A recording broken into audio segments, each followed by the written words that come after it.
5. On prend la direction de Nogent-sur-Seine cette fois-ci pour évoquer une exposition plutôt insolite. Françoise Marc, bonsoir. Bonsoir. Et puis Jean-Marc Lefébure également, bonsoir. Bonsoir.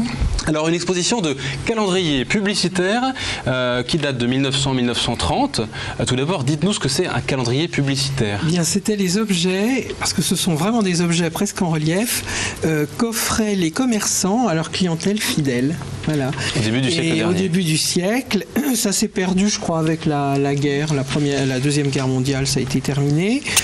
D'abord, c'était terminé parce que c'était des objets qui étaient beaucoup plus que de simples calendriers imprimés, mais qui étaient vraiment en relief, avec des gaufrages et des découpes très très compliquées, on en voit en ce moment, ce qui en faisait des objets d'ailleurs assez volumineux. Hein.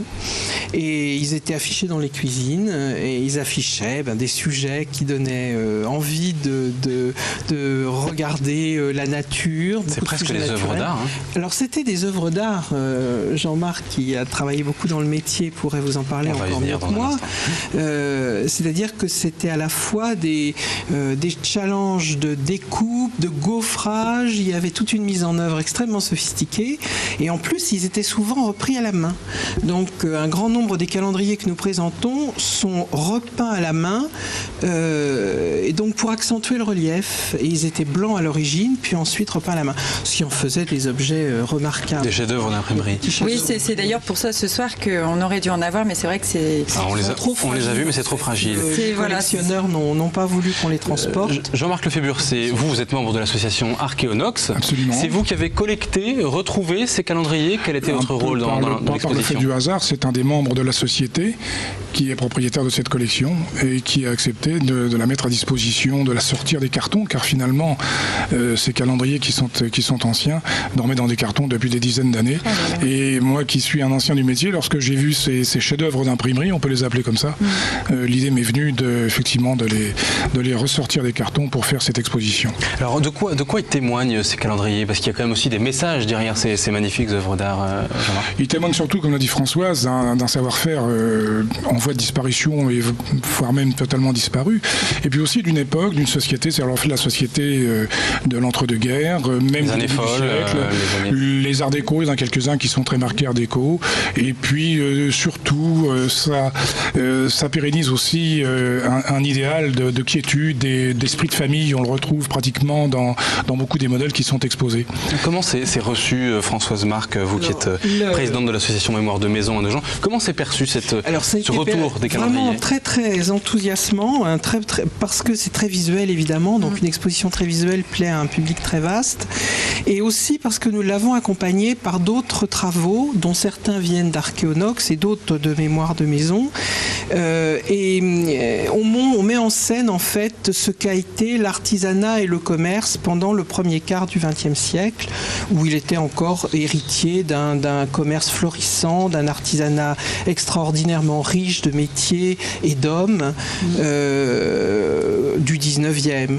Donc on a adjoint à cette collection beaucoup de photographies et d'entêtes de l'époque, des commerçants. Et donc c'est une vraie galerie de portraits de gens extrêmement fiers de faire ce qu'ils font.